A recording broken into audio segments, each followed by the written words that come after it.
So, idling to rule the gods, and I have already made one great accomplishment. You ready? Ready to see what my great accomplishment in idling to rule the gods is? I reversed him. Now he's sucking the presents through them and catching them. Gathering presents instead of throwing them away. Yeah. It's a frame rate thing. It's just, you pull the frame rate down low enough, and it starts looking like he's collecting them. Anyway, enough of this nonsense. Yeah, on to the meat of what we're doing. So, we're going to not have another big glut like this probably ever again, but we do right now. So first, holy crap, that's insane. Let's get to numbers that we can wrap our heads around. Crap, where is it? Shit, I'm lost. Okay, other settings. Okay. Numbers that can be comprehended once again. So, yeah. Yeah, holy shit, look at the battle multiplier. I mean, just, oh, this rebirth is going to be insane. Also, my max clone count is going to go from 21,000 to, well, that. No, not that. Better than that. Whoop. Much better than that. We'll kill them all! And while we're waiting to kill them all, so I didn't discover this right away, but each day you can make a lucky draw. In 9 hours I get to pull another one, and then you can open them. So I have one just sitting here, and I should rebirth before I open it. Because sometimes they give you bonuses. See, multi from lucky draw 2 on my battle. My battle is being doubled, which is a shame because it's my lowest, crappiest number. But sometimes they give you points to spend. So far I've gotten 6 of them that way. So, you know. Okay, look, is there a faster way I can get these guys killed? Come on, why can't a single orc die? I guess I'm just gonna have to start reading the story without... Oh, there are several, by the way. I should point a few other things before I rebirth. My mouse is feeling awesome! Here. I guess there's no clones for me to... I tied them all up. They're all dying. Or else I'd get some of them killed fighting the mouse. Yeah. So, mouse is actually pretty badass at this point. But it's still kind of pathetic and irrelevant. So, you know... Obviously. I mean, what else are you going to name it? Okay, there's 1,000 other things I could name it. So, I could obviously do more of these. There's this Unleash Might button, which, it relates to a thing. Where is it? There's also this, which I haven't touched yet. I don't know. I need one. Excuse me a second. Here, give me you. Give me a few of you. Okay. I don't know what this does. Oh, crap. Doggone it. Here. Give me those. Because it's set to replace them as soon as they die. So you can see the number diving right there. Okay, so we're going to be like... Every 1% increases HP physical provides by 1%. If 750, it'll still take 22 minutes. Okay.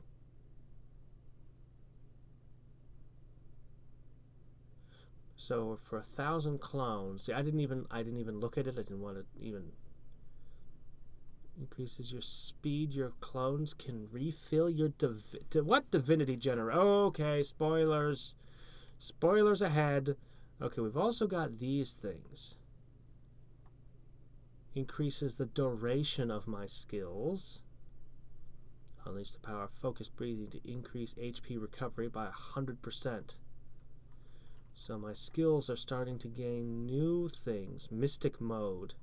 Oh, these are plus signs. I'm sorry. Focused breathing was transformation or a plus. So yeah. And as I level them, they can get better by a second. So I can unleash these. And yeah, wow, look at that. And then you have to wait an hour. Wow, wait an hour. So that's what the unleash might would be. Oh my gosh, we're going to kill an orc. Please, please don't expire. Please, you gotta kill the orc. We gotta kill an orc. If I'd done that when I'd poured the full number of clones, I might have been able to unlock the next thing, and that would have killed them off. And the orc's healing. It's going to be very hard getting to Sauron if every single orc is this big. So many things. So yeah, this is interesting. And I'm going to have enough clones to do things like this. 70,000. So I could go over to this. So yeah, every 16 minutes. Every 16 minutes I could get 1% added to everything. Or 2% in some cases. Then I could have these skills. Let me see. I could easily put 1,000 on each of these, or 2,000, or who knows. I could put a bunch into them. It gives me a whole new direction I can power up in. Huh. Oh! Walk on water isn't far enough along! Oh no! Well, I don't have anything to put there, so,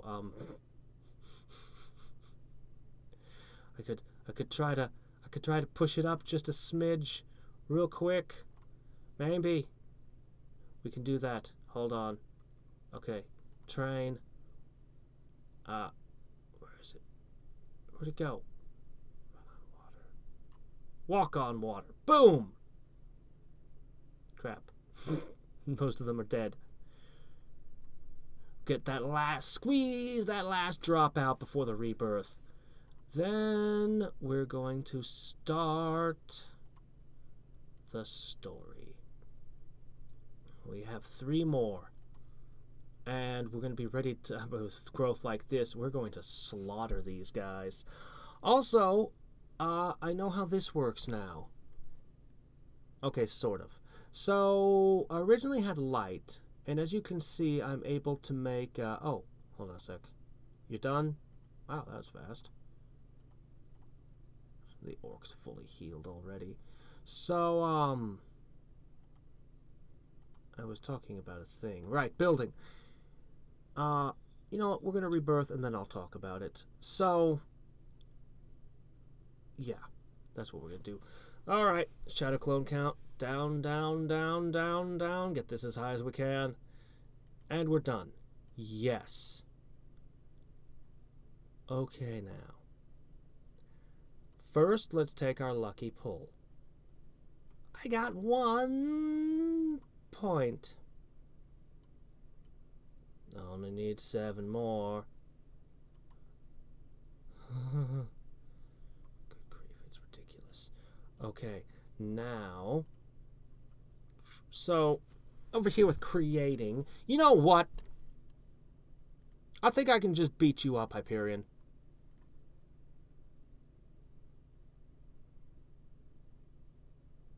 I am mistaken. I am most definitely mistaken. Fine. Running and double punch.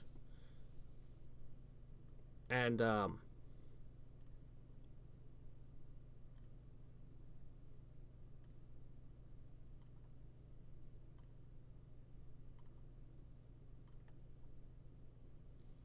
There. How you like that? And then we'll go over here. Oh, wait, I can sync them. Hold on. So that way when I level up one, when I level up a skill, or when I put a clone on skill, it goes to physical. When I do a point on physical, it also goes to skill. Is good. Okay, let's try this again. Mr. Hyperion. He's done. How about you? You. You. You. You! Holy crap, that's as far as I've ever been, and I'm back here already. Okay, so how this works, we're gonna go back. Hold on, I better do this. There you go. Yeah, still a cap of 1. It's amazing. Normally I don't think you're supposed to play it quite this way. Spend so much time the way I've done it. Anyway, okay, how this works is if I were to stop making shadow clones and make light, okay, I just create light and I get these achievements, which of course give me creation multipliers on rebirth, which is how I got my thing so high. Now, get out of the way, dodge. Now, stone, you can just do that one as well. Stones are one of the most important things on the earth. Without stones, there wouldn't be any deserts, mountains, meteors, and a few other things. You then take the stone and you turn it into soil. Soil or earth. Now it's getting important. That's one of the foundations of all life. Air requires light, because apparently, light seems to be the only thing you can straight up create. Everything else comes out of something else. So if we ever used up all the meteors, there'd be no more rocks to summon. But light, we can always make light. And everything comes out of light and stone. Everything that I've seen so far. Not that important if you want to suffocate, but you might not want that. Might not want that. So better create some air. Water is also kind of neat to have. Without it, no life would be possible. Not true. In your own world, you have talking meteors. We must consider those light. I mean, they can talk, they can obviously think, and they get bored, so they travel. They have their own motive power. So, no, life is quite possible without water, unless the meteorites need to be watered regularly. I don't know the ecology of meteors. I'm going to turn the shadow things back on. And then plants. You need to create your first life form under the foundation of other lives. They need to eat something. I wonder if I'm creating like grass or if I'm just creating like plankton. Trees over here. So, the goddess of sky, love, beauty, joy, motherhood, foreign lands, mining, music, and fertility. There's a lot, but she also knows how to make trees. Anyway, so that's all that's going on there. Each of these is actually progressively less, but oh my gosh, do plants take a long time to make. Because it has to make, well here, watch. Watch what it's like to make a plant. Makes an air, makes another air, makes another air. Okay, uses that to make a water. It has to keep going. Oh my gosh. Now it has to make the soil. And now it makes one plant. All that for one. So the way I figure it, if I just set it to plant, by the time it gets to the third one, it'll have earned all of these. That's the theory I want to test. This go around. But I've got it making clones because holy crap, we need a lot of clones. Also, my clones feel like they're cloning awful slow. Must be my imagination. Swimming! Should have had that a while ago. I gotta keep up with this more. We're only 4 steps in, and we're ready to go a-slaughtering. Don't know what this is. Okay, so we're going to start reading our story. But I want to read the story and play the game at the same time. But there's a problem with the way things are set up with the current tabs. However, I might have a trick for that. I wonder if Congregate might not like this. This game might not appreciate this. This might not work.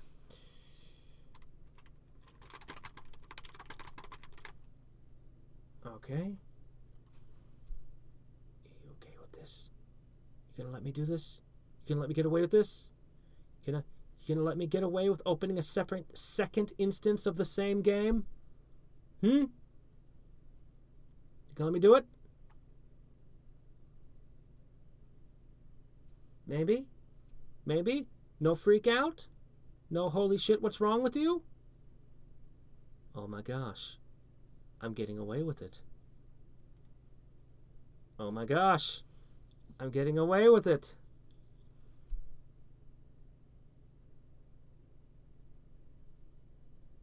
Is it just me? Or is the one I just opened way ahead of the one that I've been playing this whole time? How? What? Hold on, something is way wrong here. Something is crazy off here.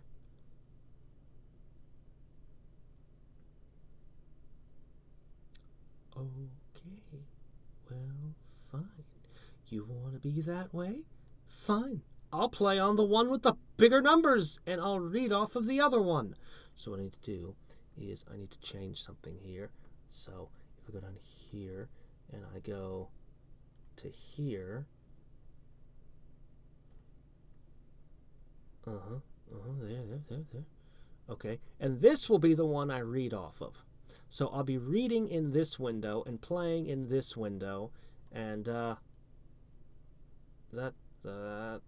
work, right? Yes, except I need to invert these. Sorry, figuring things out as I go. Alright, sorry, my recording software was a little bit confused with two of the same window yeah. So, right. So at this point, I've got a story here where we can read it, and I'm playing in the second window here, and, well, now they're very close to being the same. There's no longer that huge, weird gap between them. Not that that really matters much, because obviously the one I'm playing on is going to keep advancing, while this one over here that I'm reading off of will not. But, you know. Anyway, let us continue the story. The year is 9031. June. Planet Gaia. Lazy, you're not even going to write down the day of the month or the day of the week? Fine. Shu showed me the way to Suijin. He was also on the planet Gaia. Really? Everybody likes living on Gaia, huh? Okay, fine. But far away, about 8,000 kilometers from Shu's mountain. As I followed the direction Shu had given me, it became hotter and hotter. I found this strange, as Suijin's ability was to control water. Well, how is that so weird? Now, see, it doesn't surprise me at all. See, I went to Death Valley to learn water magic because all the best water mages are there. You know, if you live in Death Valley, you need to learn how to make water. Just like I'm up here in Alaska now learning fire magic. Because, well, you don't think that Arctic wizards learn ice magic, do you? Why would we want to make ice when it's 40 below? That's just stupid. No, you come up here to where all the best fire mages are. So obviously, yeah, you know, you want to learn water magic. You go out into the hottest, driest place. That's the way it's done, son. When I was halfway to him, I was standing in a desert. You're standing in a desert? Not running, you're just standing in one? Okay. I was already thirsty, and I had not prepared to cross the desert.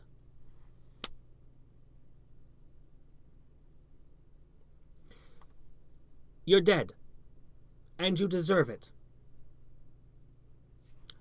You can make light, rocks, soil, air, water.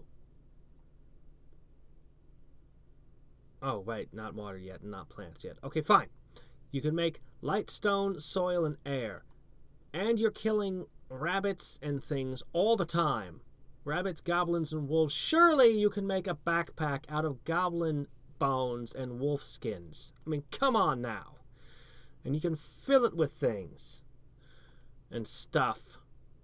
Right, I'm not actually playing on this screen. I'm playing on this screen. I'm already meditating. I'm already past this. I'm already down here. Just, you know what I'm saying. Okay, so let's continue our story. God, you might be really, really, really tough, but you're pretty dumb too. It only took me 3 hours to run my first 4,000 kilometers. Okay, that's it. You're not the goddess of shadow clones or whatever. You are most clearly and definitely the goddess of measurement. That's it. You got just take your meter stick. You're the goddess of measurement from now and forever. That is what you are. There. Also, hell, while I'm at it.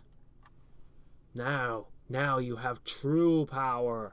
True strength flows through you now. Yes. What? Okay.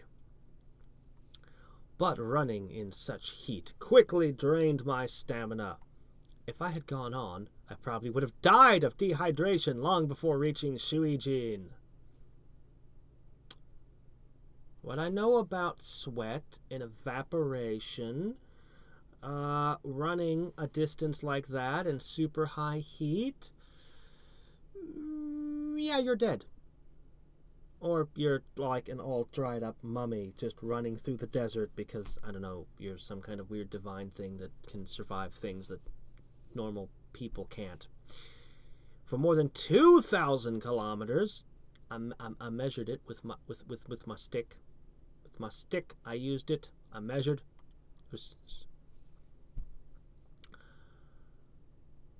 Where'd I go? For more than 2,000 kilometers, I hadn't seen even one river or lake. There was no water at all. I decided to go back to better prepare, only to find that I had been followed by an army of kobolds. I hadn't even noticed them. I wondered, were my senses that dull? Even more troubling, I had run at more than 1,000 kilometers an hour, and they were able to follow me. This didn't bode well. As I stood there working out what to do, I found that they had surrounded me. By my estimation, there were at least 3,000 kobolds surrounding me. They gave way for one another as they approached, the ring of bodies growing ever thicker. Now that I was out of stamina, my throat dry and raw from the desert air, and surrounded by thousands of kobolds at least as fast as I was. And so my journey had come to an end. Game over. Well, it would have been, if not for my asteroid friends. Ah, meteor storm. Surprise! Having asteroid friends is nice for that. Summoning my clones or creating wind trying to fly away will have cost me too much stamina. The kobolds were also faster than me, so even if I had tried to fly away, they would have followed on the ground until I was tired and then finished me. That was, of course, if they decided not to use their spears and throwing axes to bring me down sooner. On the other hand, summoning stones from my asteroid friends didn't use up any of my stamina at all. Is that so? Okay. We never established that, so, well, I guess. So it was the only reasonable option. I surrounded myself with a huge stone wall just before the kobolds could reach me. Isn't that one of my skills? Isn't that... Let me see. Invisible hand, dragon fist. I'm not far deep enough to see if it is or isn't. Maybe it was an ice wall. I don't remember. They began to smash through the wall, and were able to do so easily. But the ground was sand, and I'd learned a bit from Guy about how to manipulate the earth, so I dug myself a huge hole and summoned stones to block the path behind me. I could dig and close up the way I had come much faster than they could destroy my stone walls. The hole was also small, so the kobolds lost their number advantage. Only 5 or 6 were able to hack at my walls at any given time. Yay, we're in Minecraft now! Oh no, monsters! Dig, bury, ha ha! It's a good thing the kobolds don't know how to dig. Wouldn't it be faster for them to go through the sand than go through the rock? Also, oh, you can make your own air. Never mind, you're fine. After digging to a depth of about 80 meters, I found a huge underground lake. Yay! Okay, you'll just travel underground from now on. It was also really cool down here. Nothing like the heat above. However, there was almost no air down here, so I was glad I learned to create it. If not for that, I probably would have suffocated. You really need to think these things through. You just take actions. You don't plan. Is there anything going on in here? Anything? Come on now. Okay, admittedly, the digging down was out of desperation, but you learned how to manipulate the earth, and you didn't think the first thing you're going to do, you don't think, I should try digging around in the ground and just explore under the earth. Well, I refreshed myself with the water. Did you boil it? You just drank it? What kind of strange poisonous minerals might be in there? You don't know. You just assumed it was safe to drink. Back in the day, people used to actually... Alcohol was kind of a really important thing historically when you couldn't trust water. But that's a whole nother story. And tea. Tea got people to boil their water before drinking it, and that was important. Anyway. No more. Nope, gonna keep going. No more sidetracking here on the water. Just be careful, okay? I thought that the encounter with the kobolds might actually have been lucky. I probably wouldn't have thought of digging into the earth to find water. You've heard of things called wells, yes? No? Okay. If I hadn't been forced to flee from the overwhelming odds above, shortly after, I could already hear the kobolds bursting through my stone walls. It's late at night, by the way. Super late at night. For me. Now that I was refreshed and had regained a bit of my stamina, I thought that this would be a good place to try fighting them. I made a bit more space, summoned a few clones. A few thousand clones. Few clones. Psh. And had my little welcoming party wait at the wall until the kobolds destroyed it. Then I went a bit further, creating a few more walls between myself and the clones and the kobolds. Better safe than sorry. There you go. Oh, by the way, I am as far as running in water using only one clone, or whirling foot in the case... This one's so absurd. Whirling foot. Or whirling foot in the case of skills. And I'm able to go as far as dragon fist / throw spears and keep them maxed out. Which is pretty nice, I think. Pretty good. Pretty good. Progress. Progress. Fortunately, at this point, I think it would be wisest if I were to... Oh, let me do this. I think it'd be wisest if I were to do this. And then I'm probably going to turn physical off pretty much entirely and focus all of it on skills, because I want to unlock the skills first for reasons I explained last time. over here with the special and the leveling up and the getting the clone counts down and all that. So, explained it last time, I'm not going to go over it again. It's enough to know that's what I'm doing. The kobolds were much faster and much stronger than the wolves on Shoes Mountain, aren't they always? Those rabbits must seem like they're moving in slow motion by now. And dispatched the first batch of my clones almost instantly, so I continued digging straight ahead to make more space. I summoned another batch of clones and walls before digging again. After about a day of the same, my clones were finally able to defeat one kobold. Just in time, too, because I was really hungry. I could have eaten some of the strange creatures that scurried around the underground caverns, but I felt like eating kobold instead. They were a bit like walking wolves, maybe a tad more intelligent, but nothing like human. So I thought it was like eating wolf meat, which was acceptable to me. With my power to create light, I was also able to make a fire. Why even bring that up? I mean, you were creating balls full of fire and fanning it before. You can do elements. This would have been something for you to worry about like pages ago. So I was able to make a meal of grilled sort of wolf meat.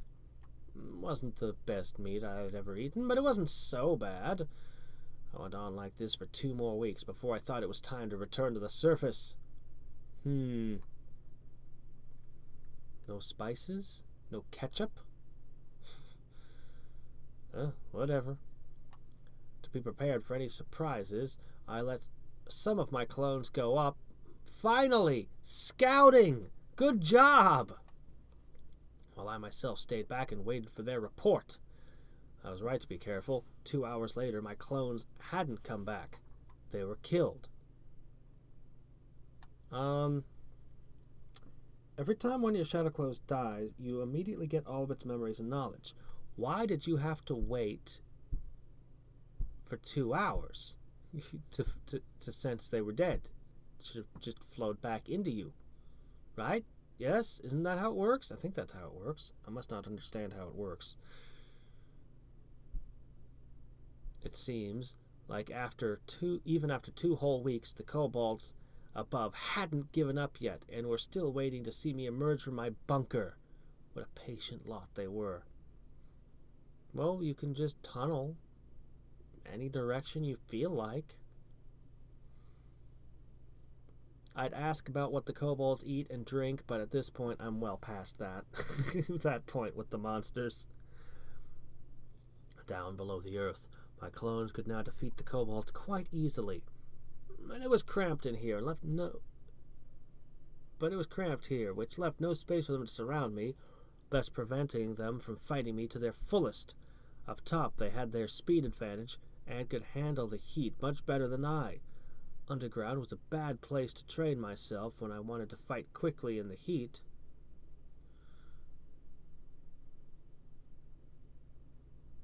Obviously, I couldn't go on like this forever, so I had to think of something else.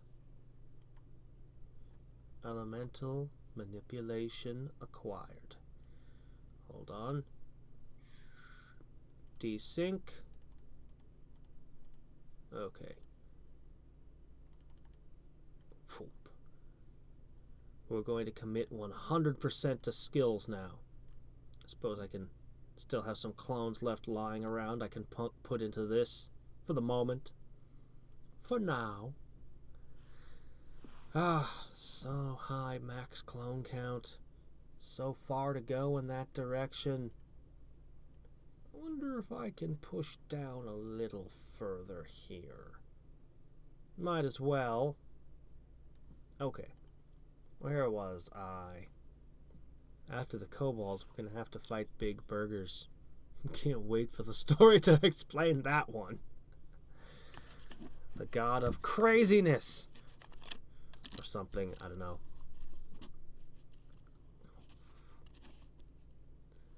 So I had to think of something else. What I came up was to bring my enemies down into the earth, instead of going up to meet them and lose my advantage. I decided to dig a huge pit, big enough to fit all the kobolds above, an enormous kobold trap, and then bury them and run away. I dug it deep enough to be sure they wouldn't be able to simply jump out after falling in. I shored up the walls with stone so it wouldn't collapse in on itself until I wanted it to. It took me a full 6 months to put my trap together. It spanned an area of about 10 square kilometers. Don't piss her off. She'll spend 6 months meticulously building a giant trap for you. Oh my gosh, that's amazing. You could have just moved on, left the desert. You could have refreshed yourself and come burst out flying straight up or something and then just gone off in a direction. I don't know. But no, 6 months. Giant trap. When I was ready, I sent some of my clones to each of the walls, whilst I myself flew up from the center of the pit. In these 6 months, I had also learned to better control my new powers and was able to hover in the air, so I would be able to float above my trap after emerging from the ground. My plan was a success. It went just as I'd hoped. When I appeared above ground, thousands of kobolds ran towards me, hurling their weapons with murderous intent. But I was floating around 10 meters above the surface, so they couldn't reach me. What about throwing their weapons with murderous intent? Occasionally a kobold would attempt to reach me with a running leap. I can't wait till she learns how to create metal and oil and starts making tanks on the fly. By the way, what are their weapons made out of that they could possibly hurt you at this point? I mean really now. Occasionally, a kobold would attempt to reach me with a running leap, trying to hit me in midair. They can't jump very high, can they? However, I would move in the air, and they couldn't change their direction mid-jump. Oh, okay. It was easy to dodge them. Shortly after that, they tried to reach me by clambering over each other like some sort of living ladder. Anytime they got close, I simply floated higher. You could totally just fly away. I mean, come on. This also reduced the number of jumping kobolds. When they'd all come inside the radius of my trap, 10 kilometers. My gosh, that's a lot of kobolds. I signaled my clones to destroy the supports. Shortly after, all the kobolds tumbled into the hole while I safely floated above. Slowly, I made my way over the rim to the rim of the pit. I still had quite a lot of trouble staying in the air for very long, and it had taken much of my stamina to execute the plan. I was standing there in the middle of the desert. Other than the big hole I just made, there was only sand as far as I could see. In all the digging, I had lost all sense of direction and had no idea which way I'd come from, or where I should search for Suijin. Luckily, I could summon a lot of clones. What about the pit full of kobold? Aren't you going to do something about that? This time I made sure to bring enough water with me. I had also waited until dusk to execute my plan. So it was almost night and the air was cooling rapidly. The darkness was no problem at all.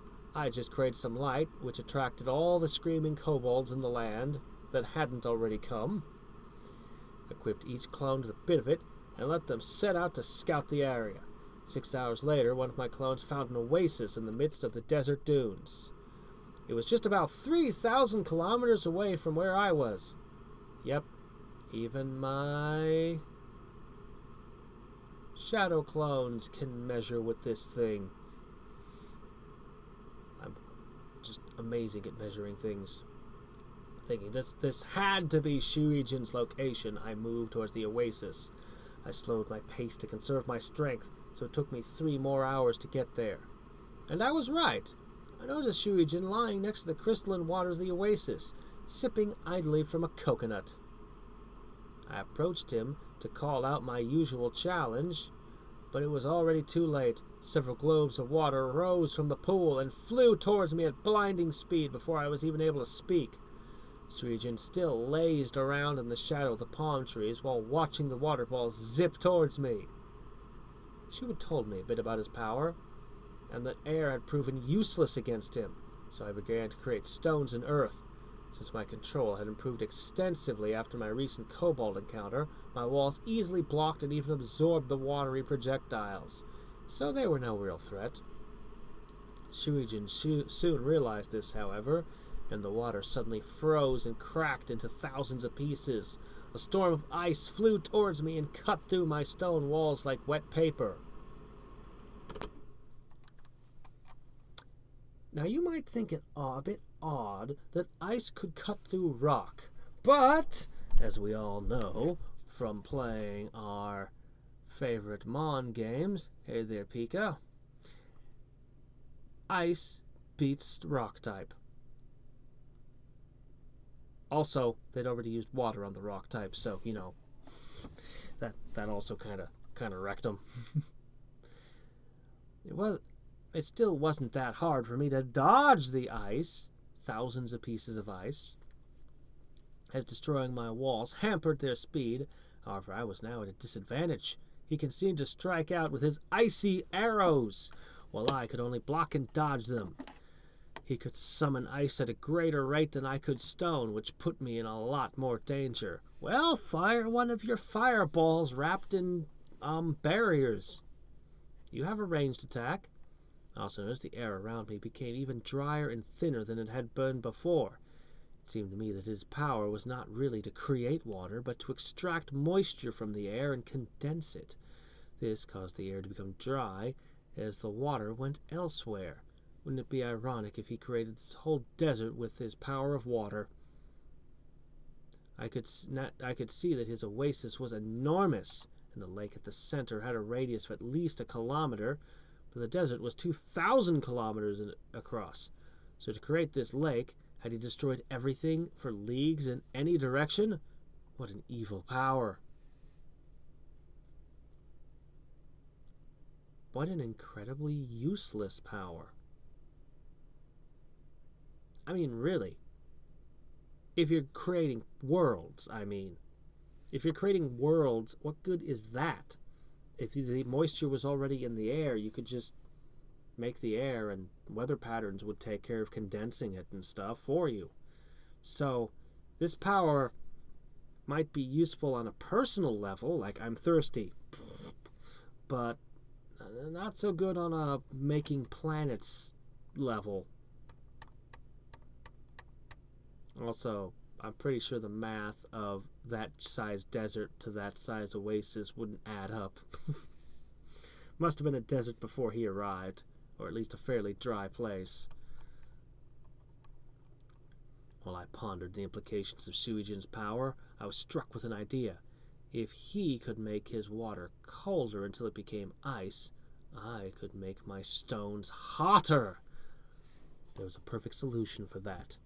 I had to summon the stones not to where I was, but a few thousand meters above. Ah! Meteor rain as an attack. You are doing it! Awesome. Gravity and friction would heat the stones nicely. By the time they reached us, they'd also be moving much faster than I could throw them. The hard part was to be able to dodge the freezing projectiles until my makeshift meteorites reach us, because I couldn't create my walls at the same time. After a few minutes of frantic dodging, my plan bore fruit. The first stones fell towards Suijin. You realize that they lose most of their mass on entry, yes? Shocked by their sudden appearance, and tried to stand and dodge them.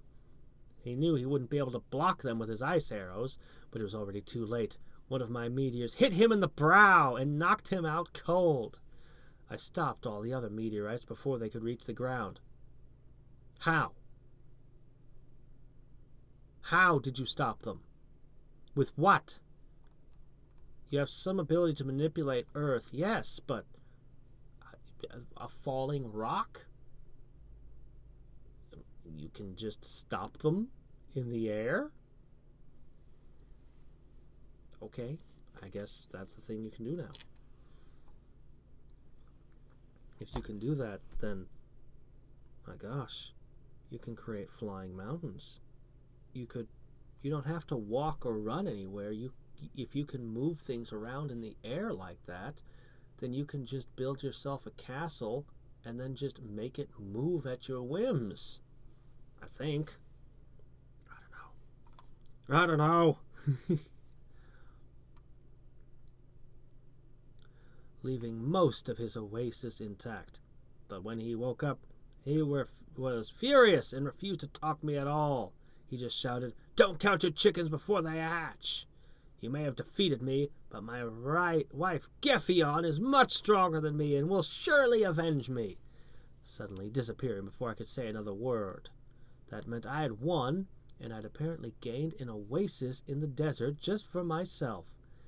He'd said Gefion would avenge him, so I decided to wait here and save myself the trouble of searching for her. I wanted to beat her anyway.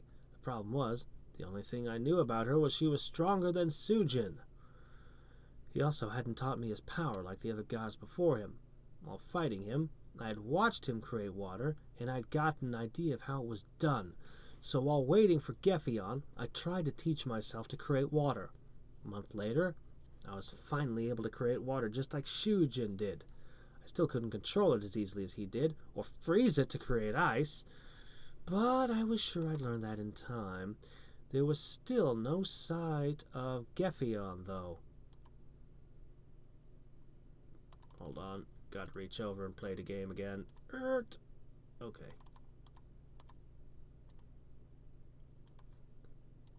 Oh wait, no, that's wrong. There we go. Earth armor. Above elemental manipulation. Where was I? Ah, yes.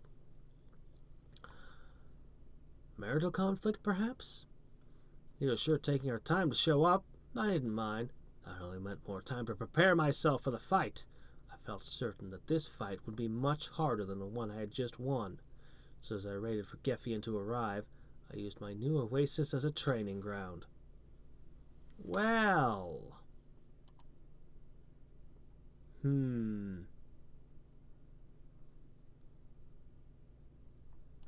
The big burgers. While I waited for Gefion... Oh, wait. Year 9032. January. Planet Gaia. While I waited for Gefion to appear, I focused on my training. Occasionally, I would fly a circuit around the oasis, both to practice the skill and to keep an eye out for her approach. I really enjoyed flying around. It cooled me down quite a bit, which was welcome because it was really hot here. I also honed my mastery over water until I was finally able to create ice. It was not easy to create ice in the desert, but I learned to concentrate my aura enough to transfer the heat from the water to the surrounding space. This cooled the water to the point it would freeze almost instantly. The scorching desert air would also cause the ice to melt very quickly, which is a bit annoying, but made for good practice. You've learned to move heat. You've learned to move heat and manipulate it. You can do more than make ice with that, but you could already create super hot fireballs wrapped in aura, so usefulness is, 3 months later, I'd become quite bored and began to wonder why Gefion still hadn't appeared. Suijin was quite furious, so I thought it wouldn't take long for her to arrive. But it seemed that Gefion had her other plans. Within these few months, more and more kobolds had appeared, and they apparently found some way out of the hole I dug for them. Well, that didn't bother me much. I had set up a large number of guard clones surrounding the oasis, and they were able to beat the kobolds quite easily now. The kobolds even provided some decent training for my clones. There's not much else here to do to increase my power, so the kobolds were actually rather welcome. I don't know, be imaginative. Make up new ways to increase your power. Another 2 weeks later, and I was almost impatient enough to leave the oasis in search of Gefion myself. As I prepared to leave, I was suddenly faced with some sort of walking hamburgers, which had simply appeared in front of me. You're hallucinating. You haven't had a Big Mac in so long, you're like, is that a Big Mac? They were about almost as big as me and jumped happily around. They looked the same as the hamburgers in my old universe, just a lot bigger. They looked delicious, except for the fact that they're jumping and happily around. At first I thought I was dreaming or having hallucinations, because I was quite hungry. Why, you have all the kobold meat you can eat. Don't eat kobolds, they're gross. But I wasn't imagining them. The burgers were quite real. From time to time, the top bun and toppings would jump upward and float in the air. The meat in the middle of the burger smelled delicious. The nearby kobolds were attracted by the smell and would approach the burgers. Then, as soon as the kobold got to the center of the burger, the upper part fell down with lightning speed and trapped the kobold inside. About half an hour later, the upper part would rise into the air again, and there would be nothing left of the kobold but some bones. Thereafter, the burger would spin around a bit, the bones would fly out, and the meat in the center would look even more delicious. Oh, I love food that eats other food.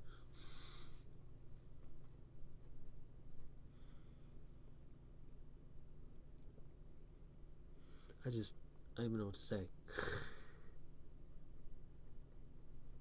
I don't even know what to say. I thought they evaporated into white mist you decided to call divinity. What happened?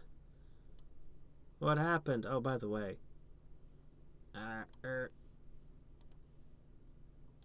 Let's make this fun again. Yeah. There we go. Excellent. Good thing I hadn't gone towards a burger myself, though I'd been close to trying. They were delicious, but deadly traps. How do you know they're delicious? You haven't tasted one. They might just look and smell that way. Even after I learned they were traps, I still wanted to taste one of the burgers. The longer I watched them, the hungrier I became. Throw some shadow clones at one. See what happens. That might have been why the kobolds still walked right into them, even after seeing other kobolds being eaten. They probably all thought they would fare better than the kobolds who had gone before, and that they could succeed at getting the burger meat. Either that, or the smell had some sort of hypnotic effect that caused them to disregard the danger. This is just so absurd. Oh my gosh. Oh, this does not disappoint. The madness of it. Why? Gefion has a sense of humor, apparently. I couldn't wait much longer and wanted to taste it, so I sent some of my clones towards the burgers, trying to get some meat from the center before the trap went down. Meat from the center? Why don't you pull off the side? Don't climb into it. I had no luck. The trap was far more effective than I had thought. I told my clones to only get a part of the meat from near the border of the burger, but somehow they didn't listen to me. They always moved right into the center and tried to taste the meat for themselves. Then, before they could even do anything, the upper part would smash them to bits. Unlike the kobolds, the burgers opened up right after smashing a shadow clone. They were only shadow after all, and disappeared as soon as they were killed. That was interesting indeed. I wondered where the burgers had even come from.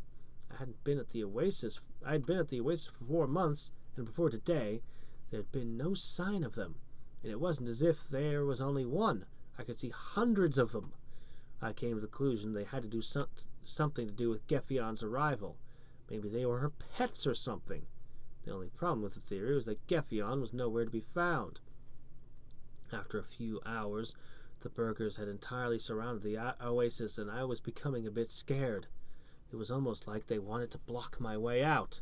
Time for me to go, I thought. I didn't want to end up as burger food. I had trained myself to fly quite well over the last few months, so I was able to launch into flight from a standing position. As soon as I was in the air, however, the upper parts of the burgers, which were already aloft, flew towards me at high speeds like incredibly dangerous frisbees. They spun so quickly that each one generated a blade of air around itself. I could feel the power of the wind from several meters away. I had no doubt the edge would slice me in half if it hit me. I realized then that I could see someone in the distance, floating in midair. It was a woman, and she seemed to be controlling the burgers. It had to be Gefion. After 4 months, she had finally appeared, and in the worst possible way. I expected her to be strong and had prepared for that, but I hadn't expected her to bring thousands of humongous burgers. I don't blame you. I would not expect my opponent to bring thousands of humongous hamburgers. That one would catch me off guard. I would not be prepared to fight that. I would not even know where to begin. Where's its pressure points? Where I'd go for the knees, but there are no knees. Eyes? No, just a burger? What? How do I attack this? I feel like I should use my teeth, but that's what they want.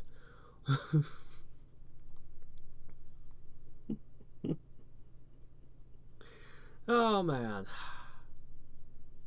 Blocking my way and launching deadly attacks from every direction. She was... Hold on. Okay, ice wall. Not stone wall. It was an ice wall after all.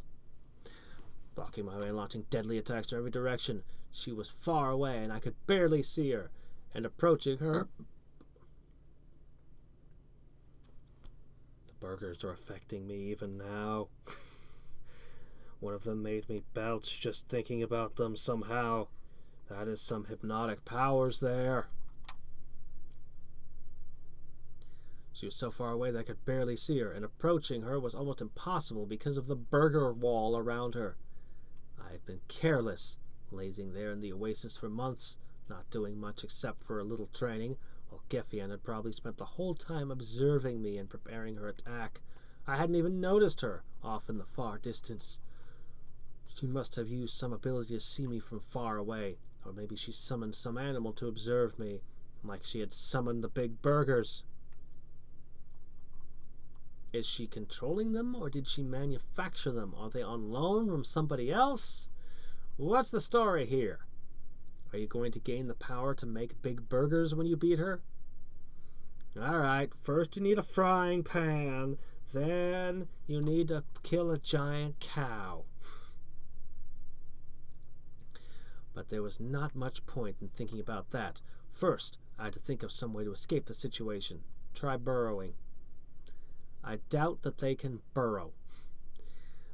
There was no way I could beat Gefion from here. I had to lure the burgers away, or let my shadow clones defeat them. The problem was that my shadow clones had no way to defeat them at the moment. They couldn't get close without the trap working its magic. And there were too many burgers to defeat with ranged attacks. When my clones tried to distance themselves from one burger, another burger jumped over and snapped its top down to smash them. It was even worse in the air because the upper burger parts flew a lot faster than my clones and sliced them apart like nothing. This meant that my clones were being killed faster than I could summon them. So they couldn't help me get out of the situation. I myself could fly much faster than my clones, and still was barely able to dodge them. Every minute it was harder still as they swelled in number. The only way out seemed to be flying straight upwards. It turned into a race towards the heavens to see who could fly the highest. A few 100 meters up, they suddenly stopped following me and began to float back down. Maybe they lost interest in following me, or maybe there was a limit to how far they could be from their lower halves. Either way, I had run the race and escaped the danger, at least for now. When I looked down from this height, I was surprised. A huge swath of the desert had turned green. On the opposite side from where the burgers had appeared, the sand was disappearing and a lot of different plants were growing rapidly, turning the desert into a lush jungle. Observing Gefion a bit more, I could tell that she was the one responsible for the change. Talk about a green thumb. Where is I getting the water from? The burgers surrounding her had cleared the kobolds from her path, so Gefion could concentrate on creating plants and turning the desert green. Gefion wasn't even looking for me. It almost seemed like she didn't notice me. She only cared about her plants. This made me feel rather silly. I had barely escaped the mortal danger of her burger minions, and she didn't even notice me? Had Suijin told her about me and asked her to take revenge? I would like to ask her, but it seemed impossible to reach her with all those burgers around. The burgers all moved towards the desert, leaving the lush expanse of plants Gefion had created empty of both burgers and kobolds. It seemed to be a safe place to go, so I did. The oasis was in the middle of the desert, which meant that she had turned half the desert into a field of plants in less than 5 months. It also meant that I still had more than 4 months left to challenge her before she finished revitalizing the desert and left. My clones could have caught the kobolds with which to feed the burgers. It took a burger around half an hour after catching a kobold to open his trap again, so reaching her that way would have been easy. But only finding a way to reach her wasn't enough. She was able to summon thousands of powerful creatures, so finding a way to defeat them was my first priority. I needed to become much stronger than the burgers in order to have a chance to beat her in a fair challenge. I would suggest learning to resist temptation, specifically the temptation of grilled beef. My goal was that one of my shadow clones could defeat one burger in a duel. The idea being that, if my summons were stronger than hers, I had a good chance of winning if I challenged her. The bottom parts of the burger could jump quite far, but they were not dangerous. Jumping was predictable and fairly slow.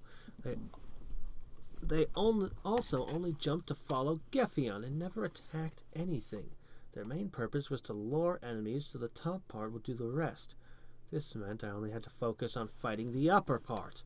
I could fly at high speeds in any direction, up to about 100 meters away from the base. It can, yeah. The cyclone edge created by the rotation was sharp as a sword, and seemed to be able to cut through anything.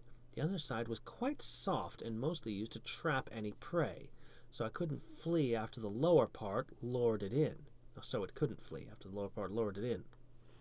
After watching my clones fight them for a few days, I still wasn't able to find a weakness. The upper burger parts flew fast enough, but my clones weren't able to dodge them most of the time, and a single hit would kill a clone. A few times a clone was able to hit the bottom of the bun, which trapped its limb in the burger's dough. Unable to get free meant attacking from the bottom was a bad idea. Really? All your strength and you can't pull your hand out of bread dough? Okay. Even distance attacks with aura balls had no effect. Their edges were sharp enough to cut the aura balls in two, which meant my only choice was to attack them from above. The problem was they protected each other and were still a lot faster than my clones. Even 4 months of speed training for my clones and myself wouldn't be enough to match that speed. Because that was my time limit, I had to think of something else. I came up with the idea of kicking my clones. Well, my clones had to do some teamwork to kick each other into the air. It was not as good as I had originally thought, because the kicks were as likely to kill my clones as to launch them, and the speed after being kicked was mostly slower than the speed at which they could fly. I kept at it mostly because I couldn't think of anything else, and enduring the kicks also improved my clones' defenses. Their durability, at least, yeah. After 3 weeks of training, there was already a lot of improvement. The clones were now able to coordinate their movements, kicking off of one another and thus doubling their jumping speed and distance. This way, they were significantly faster than whirling burger buns. From time to time, a clone was able to hit a burger from above and managed to damage it. After another week, my clones could do this pretty accurately and even defeated some burgers with good teamwork. One clone jumped to another clone, which kicked the first clone away. Then the first clone clicked the top bun downwards, and the second killed it when it hit the floor. After that, the remaining parts of the burger were pretty much defenseless, and I took a taste of it. It tasted so much better than the kobold meat I'd been living on. The first step was done. My clones could defeat the burgers in a 2-on-1 fight, although in a 1-on-1 fight my clones were still hopelessly outmatched. With this strategy, a 1-on-1 fight would have been impossible anyway, but 2-on-2s was possible, and the result was pretty much the same. After the next step, I let my clones train to kick off each other in opposite directions at the same time, so they could both jump at a burger top simultaneously. Like with the first 2 steps in the beginning, they failed miserably all day long. The only result was that they both jumped to their death at once. But I could see slight improvements even by the end of the first day. It took them another 2 weeks until they were finally able to kill burgers in a 2 versus 2 fight. With a success rate above 90%, while watching my clones fighting, I had not remained idle. I had learned how to do a version of the same move by myself. I would summon part of a shadow clone beneath my feet, which drastically increased my jumping speed, so that I would arrive almost instantly at any point within a radius of 50 meters. It took me a while to be able to calibrate my speed so that I'd arrive exactly where I wanted. But by the time my clones finished their training, I was able to do it quite accurately. I could even change direction in the air by summoning a new clone part and changing my momentum with another jump. I call this ability teleport. Well, more like double jump. It's more like a traditional platforming move. Still, using parts of clones. Getting clever now. The fight versus Gefion. After all this training, I felt confident again and decided to move on. I gathered enough shadow clones to kill all the burgers between me and Gefion and made my approach. "Who are you and what are you doing to my sweet burgers?" she asked me. "It's not that I wanted to kill your burgers, but there was no other way for me to reach you. All I want is to challenge you as part of my journey to become stronger," I answered. She agreed to a duel, under the condition that I would stop killing her burgers. And so the fight started. First, I wrapped myself in my aura to improve my defense and offense. Then I tested her defenses by charging at her to attack with a few light punches. Just before I could hit her, a sinewy vine moved into the path of my attack, protecting her. Even worse, the tendrils of plants instantly began to twine about my hands and wrists, trapping me. Another plant attacked me from behind as I was attempting to free myself, but I escaped just in time using my new teleport ability. It's not exactly teleportation. You still have to get free of the plants, vines, and things. Anyway, this caught Gefion by surprise. Now behind her, I used my whirling foot attack. Such a silly move. Another plant appeared out of nowhere and blocked me. Because my whirling foot skill was much faster than my first punch, it couldn't catch me as I jumped back. Then I created a lot of water around me, splashing it all over the plants that kept blocking me and freezing them as soon as they were covered. This slowed them down a lot and opened the path to hit Gefion. Yes, grass versus ice type. Gefion dodged and jumped into the air while creating more plants to prevent me from flying. You know the problem with them? They need to beat all the people under them and learn all their moves. See, Gefion, if you knew how to make rocks and light and all that stuff, this would be a way different fight. As I created more ice to fight off these plants, I also created more heat. I fought to contain the heat within my aura, but more and more it began to slip through the containing field. The ice melted quite fast while the air became hotter and hotter and the energy harder to control. So I let go of the concentrated energy and repeatedly teleported as fast as I could. Then I was a few hundred meters away and looked back. I saw the sudden release of the compressed heat had caused a huge blast and destroyed most of the plants. Even Gefion was caught up in this blast and couldn't totally defend herself against it. The plants were burning and Gefion was staggered. I teleported to her and hit her with a frenzied combination of punching and kicking skills which knocked her out. When Gefion regained consciousness, she couldn't believe how fast the fight had ended. It utterly surprised her. She had greatly underestimated me. She usually depended on her plants to protect her, and until then nobody on Gaia had been able to come near her. She mentioned that her teacher, Hathor, would probably be even stronger than her.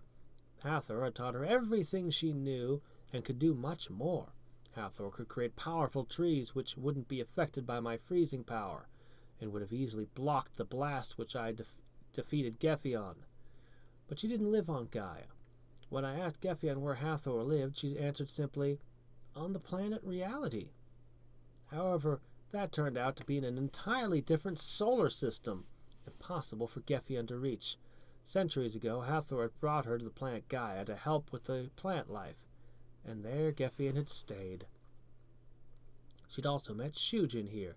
Suijin was quite troublesome from time to time, but she still loved him. His assignment was to create water for the planet, which he didn't do. All he did was take water that was already in the air and put it on the ground. Useless. To make it possible for other beings to live here. Sometimes he did a good job, but sometimes he overused his ability and didn't pay attention to his surroundings. This resulted in the opposite of his original task and was how the desert had been created. After finding out that Suijin had created yet another desert, She had been furious with him and ordered him to stay at home until she made it green with plants again. It was a difficult job, and it took a long time for her to make an area this big green again, far longer than it had taken Suijin to create the desert in the first place.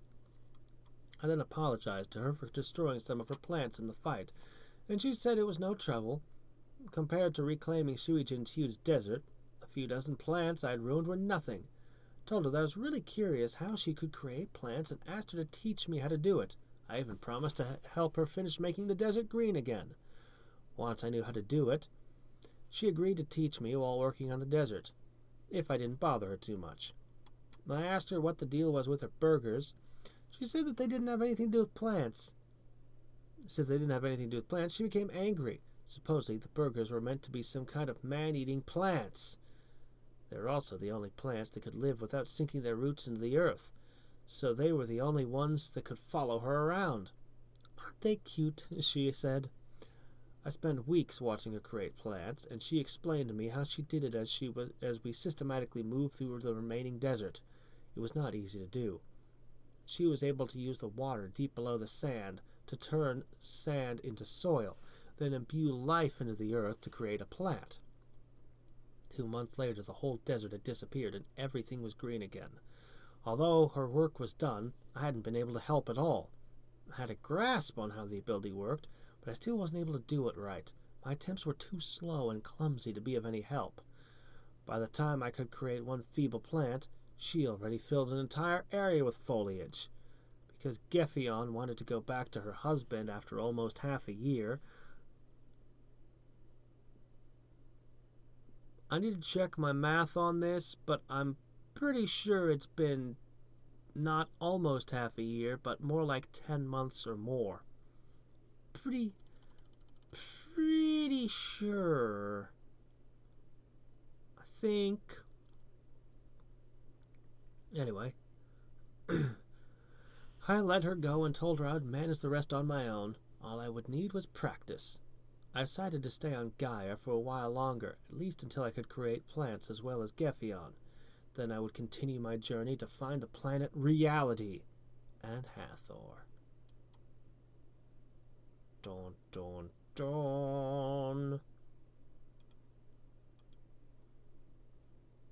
Well, Hathor, you are 1.6 average. I am 1.1 better.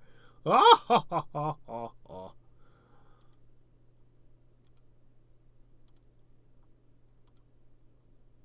My gosh. Okay. So, we have more. Finding Hathor, fighting Hathor. Wow. Like I said, we have a glut of story we will never see again. But that glut has not yet been expended. There will be more.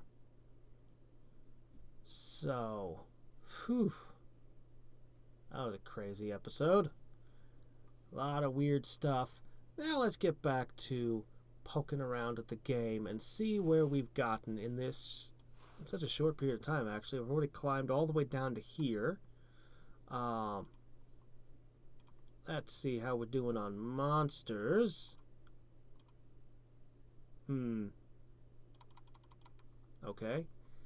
So we know that next up comes skeletons and zombies. Apparently the Lord of Plants love those things. Weird. I don't know why. Necromancy and trees. Is that a combination now? How we doing over here? 4. It's gonna be a while. Is it gonna be a while? Alright then. Let's go visit Pika. Oh, when I rebirthed, it went down to level 1. Oh, what is this?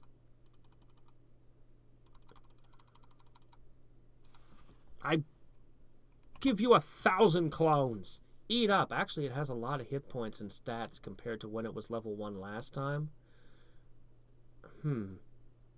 So it's actually quite a bit stronger than it had been, which is interesting. Now, there's this thing called campaigns, which which I haven't tried yet. The mouse says it's bad at food ones. Increases the growth of the weakest pet who takes part.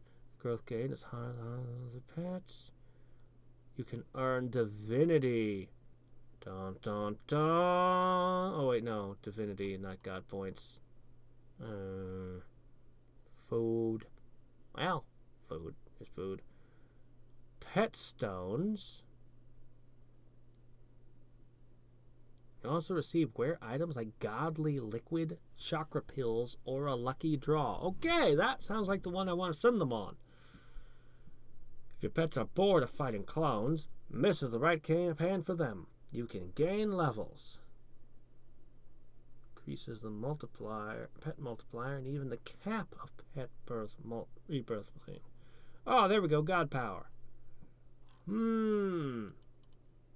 Well, obviously Pika needs to spend a little more time training first. But I think next time she's gonna be sent off on a campaign of some kind. How long do they take? How do they work? Oh.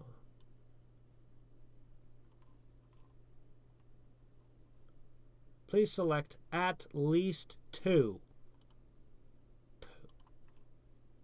At least 1 for divinity. At least 1, but the mouse says it's really bad at food ones, so. At least 1. Okay, once again, we're okay. So the only one that demands 2 is growth. Huh?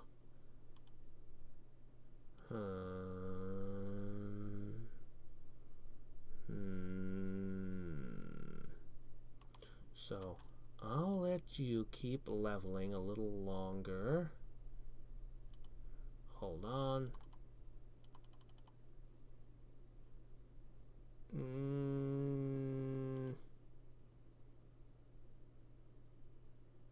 I don't want to put their mystic up and make their defenses higher. I want them to die. Yeah, that seems better, I guess, maybe. As it kills them, it'll keep killing it faster and faster. Yeah, that seems good. I'm not entirely sure how it works, but if your feeding bar is above 50%, you get reduced growth gain. Bar is above 10%. Bar is empty, it loses all its HP and won't contribute to your stats anymore. But also, it seems to me like its HP regeneration might be based on how much this bar is full up. I'm not sure about that, but I've seen as they get hungry, the clones that they were beating earlier kicked its ass. So, again, not 100% sure how it all goes together, but I think maybe that's how it goes. Anyway, my gosh, we still have so many more clones to make. Oh man. Apparently we're a classy goddess now. What does that let us do? Oh, hey, there we go. Oh, finally, they match the dress. Boy, you have to bathe in the blood of a lot of burgers before you can make your shoes red.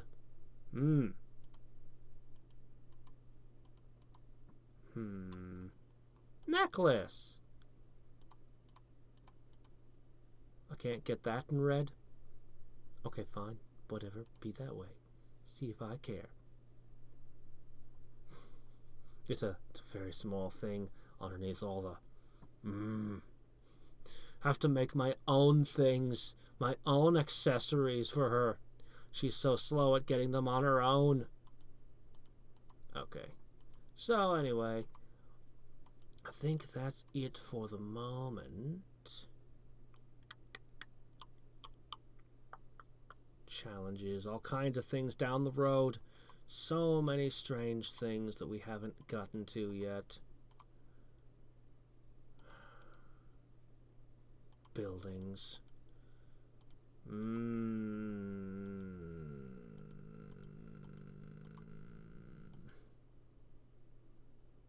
Okay then. Well, until next time and every time, this is Hadrix signing off. Bye.